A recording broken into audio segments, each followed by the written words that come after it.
Chapter 2. Preparing for the Ordeal. But to return to my work and my mission.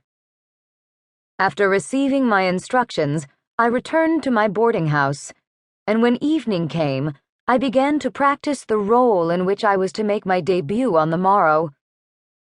What a difficult task, I thought, to appear before a crowd of people and convince them that I was insane. I had never been near insane persons before in my life, and had not the faintest idea of what their actions were like. And then to be examined by a number of learned physicians who make insanity a specialty, and who daily come in contact with insane people. How could I hope to pass these doctors and convince them that I was crazy?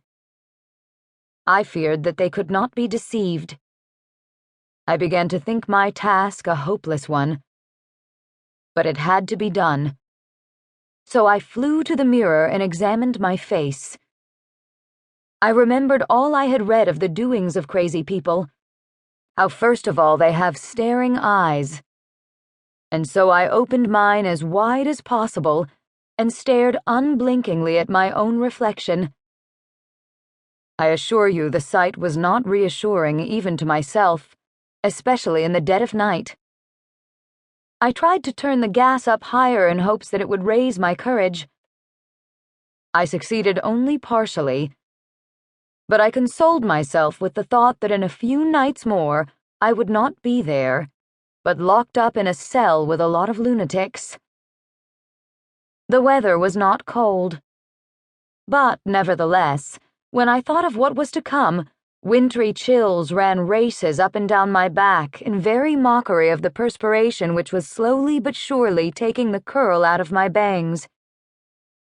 Between times, practicing before the mirror and picturing my future as a lunatic, I read snatches of improbable and impossible ghost stories, so that when the dawn came to chase away the night, I felt that I was in a fit mood for my mission, yet hungry enough to feel keenly that I wanted my breakfast.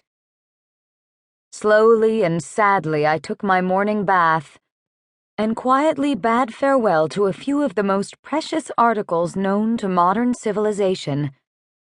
Tenderly I put my toothbrush aside, and when taking a final rub of the soap, I murmured, "It may be for days, and it may be for longer." Then I donned the old clothing I had selected for the occasion. I was in the mood to look at everything through very serious glasses. It's just as well to take a last fond look, I mused, for who could tell but that the strain of playing crazy and being shut up with a crowd of mad people might turn my own brain, and I would never get back. But not once did I think of shirking my mission. Calmly, outwardly at least, I went out to my crazy business. I first thought it best to go to a boarding house, and after securing lodging, confidentially tell the landlady or lord, whichever it might chance to be, that I was seeking work, and in a few days after, apparently go insane. When I reconsidered the idea, I feared it would take too long to mature. Suddenly I thought how much easier it would be to go to a boarding home for working women.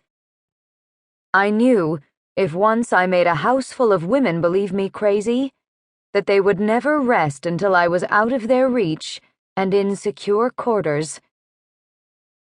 From a directory, I selected the Temporary Home for Females, number 84, 2nd Avenue.